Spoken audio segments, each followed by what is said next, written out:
Taste the Daily.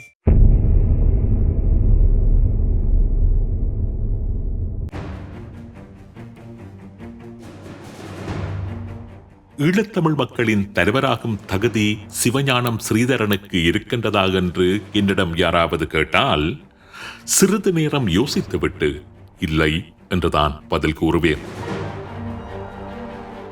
Sridharan எனக்கு ஓரளவு நெருக்கமான ஒரு அரசியல்வாதி. தமிழ் தேசியம் என்கின்ற விடயத்தில் தொடர்ச்சியாகவே உறுதியாக நின்று வருகின்ற ஒரு தமிழ் தலைவர்.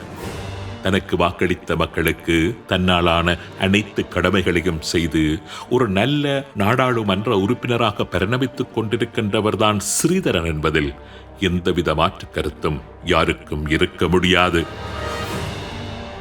ஆனால் ஈழத்தமிழ் இனத்தை தலைமை தாங்கும் தகுதி ஸ்ரீதரனுக்கு இருக்கின்றதாக என்றால் இல்லை என்றுதான் பதில் கூறுவேன். ஏன் என்றுதான் இன்றைய உண்மையின் தரிசனம் நிகழ்ச்சியில் சுருக்கமாக நாம் பார்க்க இருக்கின்றோம்.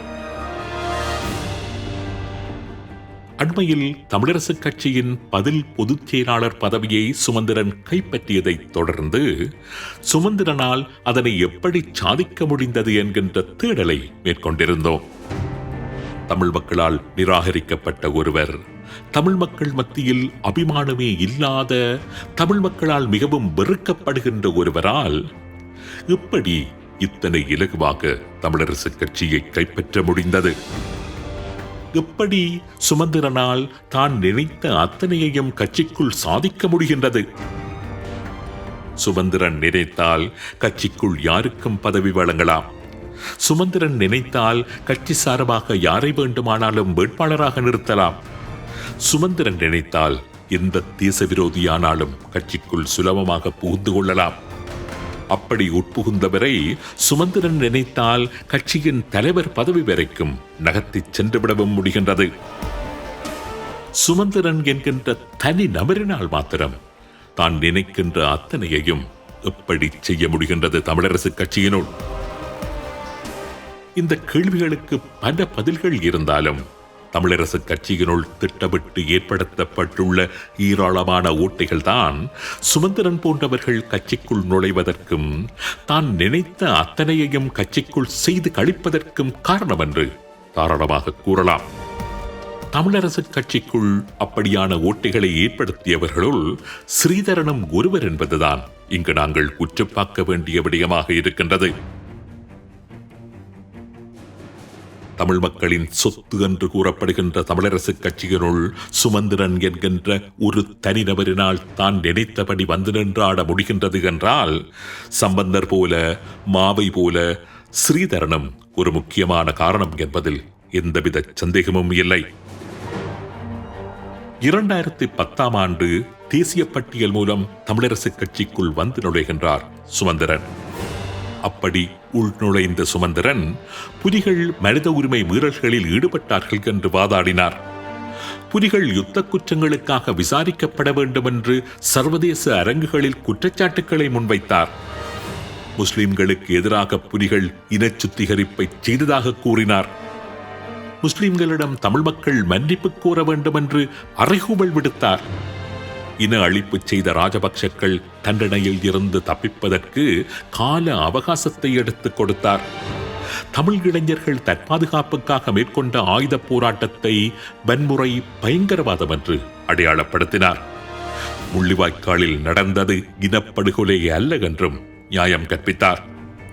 இப்படி சுமந்திரன் தொடர்பாக தமிழ் மக்களால் ஏராளமான குற்றச்சாட்டுகள் முன்வைக்கப்பட்டு வந்த காலங்களில் சுமந்திரன் அங்கம் வகித்த தமிழரசுக் கட்சியில் சுமந்திரனுடனேயே கூட பயணித்த ஸ்ரீதரன் சுமந்திரன் கூறுவது பிழை என்று எந்த சந்தர்ப்பத்திலும் ஒரு வார்த்தை கூட பதிவு செய்யவில்லை. சுமந்திரனை கண்டிக்க அவர் முன்வரவே இல்லை. சுமந்திரனின் கூற்றுக்களுக்கு எந்த இடத்திலும் அவர் எதிர்கருத்தை முன்வைக்கவில்லை. சுமந்திரனின் நிலைப்பாடுகளுக்கு ஸ்ரீதரன் எதிர்கருத்துக்களை முன்வைக்கவில்லை என்பதை கடந்து தமிழ் மக்கள் விரும்பாத அத்தனை காரியங்களையும் செய்துவிட்டு வந்த சுமந்திரனை ஆண்டன் பாலசிங்கத்திற்கு நிகராக புகழ்ந்து தள்ளியிருந்தார் ஸ்ரீதரன். சுமந்திரன் தமிழ் இனத்தின் சொத்து என்று அவரை உச்சி முகந்தார். அது மாதிரி இன்றைக்கும் பாலாண்ணா இருக்கிற பொழுது நீங்கள் பார்த்திருப்பீங்க எத்தனையோ இடங்கள்ல நாங்கள் போராட்டத்தில் பின்னடைவுகள் வர்ற பொழுதெல்லாம் அது இந்திய ராணுவ காலமாக இருந்தானே, அல்லது சந்திரிகாவோட பேசுகிற காலமாக இருந்தானே, அல்லது மஹிந்த ராஜபக்சோட பேச தொடங்குற காலத்தில், அப்போ அவர் இல்லாமல் போயிட்டார். சந்திரிகான காலங்களில் எல்லாம் பாலாண்ணின்ற பங்கு எங்களை ஒரு நல்ல ஒரு நம்பிக்கையோடு கொண்டு போனோம். நாங்கள் விழுகிற நேரமெல்லாம் எழும்ப வச்சது. இப்போ அவருடைய ஆற்றல், ராஜதந்திர ரீதியான அணுகுமுறை, அது மாதிரியான ஒரு ஆள் தான் சுமந்திரன். சுமந்திரன் எங்களுக்கு வேணும். நான் வெளிப்படையாக தான் சொல்கிறேன். உங்களுக்கு அப்படி எதிர்மனப்பாக இருந்தால் நேர சொல்லி போடணும், மறைக்க வேண்டாம். எங்கட இனத்தை பொறுத்த வரைக்கும் சுமந்திரன் வேணும். சுமந்திரன் மாதிரி இன்னும் பலர் வேணும். எந்த ஒரு தலைவனுக்கும் ஒரு தீர்க்க தரிசன பார்வை இருக்க வேண்டும் என்று கூறுவார்கள்.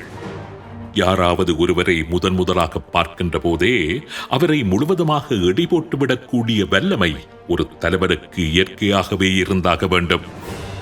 அப்படிப்பட்ட தீர்க்க தரிசன பார்வை வரம் உள்ள ஒருவன்தான் உண்மையான தலைவனாக முடியும். அதுவும் ஒரு இனத்தின் தலைவனாக ஒருவன் வருவதானால் இப்படிப்பட்ட பார்த்த மாத்திரத்திலேயே ஒருவனை எடை போட்டுவிடக்கூடிய வல்லமை, அந்த தீர்க்க தரிசன பார்வை நிச்சயம் அவனுக்கு இருந்தே ஆக வேண்டும். ஸ்ரீதரனை பொறுத்தவரையில் அப்படிப்பட்ட ஒரு பார்வை அவருக்கு இருப்பதாக தெரியவில்லை. அப்படி இருந்திருந்தால் சுமந்திரன் போன்ற ஒருவரை 14 வருடங்கள் தூளில் வைத்து சுமந்து வந்திருக்க மாட்டார். இன்று ஸ்ரீதரன் கட்சியின் தலைவராகிவிட முடியாமல் அத்தனை தடை கற்களையும் அவரது பாதைகளில் தூக்கி வீசி எறிந்து வருகின்ற சுமந்திரனை இனங்கண்டு கொள்வதற்கு ஒரு தலைவனுக்கு 14 வருடங்கள் தேவைப்படுகின்றது என்றால் அது நிச்சயமாக தலைமைத்துவ குறைபாடு என்றுதான் கூற வேண்டும். அடுத்ததாக, தலைமைத்துவ பண்பில்லாத ஒருவராக எனது பார்வையில் ஸ்ரீதரன் தெரிவதற்கு காரணமான மற்றொரு சம்பவத்தை கூற விரும்புகின்றேன். ஸ்ரீதரனை தமிழரசு கட்சியின் தலைவராக அந்த கட்சியின் மத்திய குழு, செயற்குழு என்று பலர் சேர்ந்து தெரிவு செய்திருந்தார்கள். குறிப்பாக மட்டக்களப்பில் இருந்தும் ஏராளமான தமிழரசு கட்சி முக்கியஸ்தர்கள் திரண்டு வந்து ஸ்ரீதரனின் வெற்றிக்கு பாடுபட்டார்கள். தடைகள், அச்சுறுத்தல்களை எல்லாம் மீறி ஸ்ரீதரனுக்காக நின்று துணிந்தார்கள். ஆனால் மட்டக்களப்பில் இருந்து வந்து ஸ்ரீதரனுக்கு ஆதரவு வழங்கிய அத்தனை பேர்களையும் அதன் பின்னர் ஸ்ரீதரன் கைவிட்டு விட்டதான ஒரு குற்றச்சாட்டு மட்டக்களப்பில் இருந்து வெளியாகிக் கொண்டிருக்கின்றது. தனது பதவியை தக்க வைப்பதற்காக சுமந்திரனுடன் பேரம் பேசி சுமந்திரனது ஆதரவாளர் ஒருவரே கட்சியின் செயலாளர் பதவிக்கு நியமிக்கப்படுவதற்கு ஸ்ரீதரன் துணை போயிருந்ததாக கூறப்படுகின்றது. அண்மையில் நடந்த பொது தேர்தலின் போது தெரிவு செய்யப்பட்ட ஒரு தலைவராக கிழக்கிற்கு ஸ்ரீதரன் செல்லவே இல்லை. ஒரு தலைவராக கூட அல்லாமல் தனக்காக நின்றவர்களுக்காக வென்றாவது அவர் கிழக்கு மாகாணத்திற்கு சென்று பரப்புரை செய்திருக்க வேண்டும். ஆனால் அதனை அவர் செய்யவில்லை. சரி, பரப்புரைதான் செய்ய வேண்டாம், குறைந்தது ஒரு தடவை கிழக்கிற்கு சென்று அங்கு போட்டி போட்டுக் கொண்டிருந்த வேட்பாளர்களின் கரங்களை பிடித்து அழுத்தி உங்களுடன் நான் நிற்கின்றேன் என்கின்ற உணர்வை மாத்திரமாவது ஸ்ரீதரன் வெளிப்படுத்திவிட்டு வந்திருக்கலாம். ஆனால் ஸ்ரீதரனோ அதனை செய்யவே இல்லை. வடக்கில் இருந்து பிரிக்கப்பட வேண்டும் என்று கடும் பரப்புரைக்குள் நின்று சுழன்று கொண்டிருக்கின்ற ஒரு பிரதேசம்தான் கிழக்கு மாகாணம். வடக்கு கிழக்கு இணைந்த தமிழர் தாயகத்தின் தலைவராக நினைக்கும் ஸ்ரீதரன் தேர்தல் காலத்தின் போது கிழக்கை கைவிட்டது அல்லது ஓரம் கட்டியது என்பது தமிழ் தேசியத்தின் தலைமை பதவிக்கான தகுதியை ஸ்ரீதரன் இழந்து விட்டதைத்தான் வெளிப்படுத்தி நிற்கின்றது. ஸ்ரீதரனின் வாகனம் கிளிநொச்சிக்குள் மாத்திரமே ஓடிக்கொண்டிருக்க கூடாது. கிளிநொச்சியில் இருந்து கொழும்புக்கும் யாழ்ப்பாணத்திற்கும் மாத்திரம்தான் அவரது வாகனம் பயணித்துக் கொண்டிருக்க கூடாது. அவரது வாகனம் இடைக்கிடையே கிழக்கிற்கும் சென்று திரும்ப வேண்டும், மன்னாருக்கு சென்று திரும்ப வேண்டும். கிளிநொச்சி மாத்திரம்தான் எனது எல்லை என்று நினைக்கும் ஒருவர் வடக்கு கிழக்கு இணைந்த தமிழர் தாயகத்தின் தலைவனாக ஆசைப்படக்கூடாது. இந்த இடத்தில் ஒரு விடயத்தை மறுபடியும் தெளிவாக கூறி வைக்க விரும்புகின்றேன். பிளொட், டிலோ போன்றோ அல்லது இபிடிபி, டிஎம்பிபி போன்றோ ஒரு ஆயுத கலாச்சாரத்தின் வழிவந்த அமைப்புகளின் தலைமைகள் பற்றி நாம் இங்கு பேசப்போவதில்லை. தமிழ் காங்கிரஸ் போன்ற குடும்ப கட்சி பற்றியும் கூட அதனது தலைமை பற்றி பேசுவதற்கு இங்கு ஒன்றுமே இல்லை. இந்த கட்சிகளுக்கெல்லாம் ஒருவர்தான் நிரந்தர தலைவர். ஆனால் தமிழரசு கட்சி அப்படிப்பட்டது அல்ல. அது தமிழ் மக்களின் கட்சி. தமிழ் மக்களால் தமிழ் மக்களுக்காக வென்று உருவாக்கப்பட்ட கட்சி. தமிழ் மக்களின் தமிழ் தேசிய சிந்தனையை முன்னகர்த்த வேண்டிய கட்சி.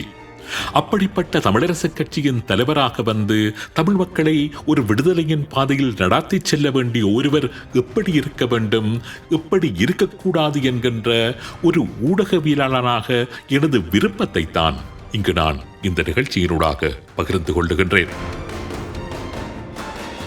ஸ்ரீதரனை நிராகரிப்பதற்காக இந்த பதிவை நான் இங்கு இடவில்லை. ஸ்ரீதரன் மீது எந்த விரோதமும் எனக்கு கிடையாது. இன்னும் கூறப்போனால் ஒரு தமிழனாக ஸ்ரீதரன் மீது அளவற்ற மதிப்பும் நேசமும் எனக்கு உண்டு. ஸ்ரீதரனின் தேசியப்பற்றின் மீது எனக்கு மிகப்பெரிய மரியாதை இருக்கின்றது. ஆனால் தமிழ் இனத்தின் தலைவனாக வருவதற்கு ஸ்ரீதரன் தன்னை தகுதிப்படுத்திக் கொள்ள வேண்டும் என்பதற்காகத்தான் இந்த பதிவை இங்கு நான் பகிர்ந்திருக்கின்றேன். ஸ்ரீதரன் மாத்திரமல்ல, தமிழ் இனத்தின் தலைவனாக வருவதற்கு யார் நினைத்தாலும் அந்த நபருக்கான தலைமத்துவ பண்புகள் எப்படி இருக்க வேண்டும், அவர் எப்படிப்பட்ட தீர்க்க தரிசன பார்வையை கொண்டவராக இருக்க வேண்டும், அவரது தேசிய சிந்தனை எத்தனை தூரம் பரந்து விரிந்ததாக அமையப் பெற்றிருக்க வேண்டும், இப்படி தமது தலைவர் பற்றிய தமிழ் மக்களின் விருப்பத்தை, எதிர்பார்ப்பைத்தான் இந்த நிகழ்ச்சியின் கூடாக பிரதிபலித்திருக்கின்றேன். ஸ்ரீதரன் தமிழ் மக்களின் தலைவராக வர விரும்பினால் முதலில் கிளிநொச்சி மனநிலையை கடந்து வர வேண்டும். கிளிநொச்சியை நேசிப்பது போல தமிழர் தாயகம் முழுவதையும் நேசிக்க வேண்டும். ஒரு குறிப்பிட்ட தமிழ் இன குழுமத்தை கேவலமாக பார்க்கின்ற அவரது பார்வையில் மாற்றம் வர வேண்டும். தமிழர் தாயகத்தில் இருக்கின்ற அத்தனை தமிழ் இன குழுக்களையும் நேசிக்கின்ற ஒருவராக மாற வேண்டும். குறிப்பாக நாகாக்க வேண்டும். ஒரு இனத்தின் தலைவராக வர வேண்டுமானால் அதற்கு ஸ்ரீதரன் தன்னை தகுதிப்படுத்திக் கொள்ள வேண்டும். ஸ்ரீதரன் மாத்திரமல்ல, தன்னை தகுதிப்படுத்திக் கொண்டு யார் வந்தாலும் தமிழ் இனம் ஒன்று கூடி நின்று துணியும் அவர் பின்னால்.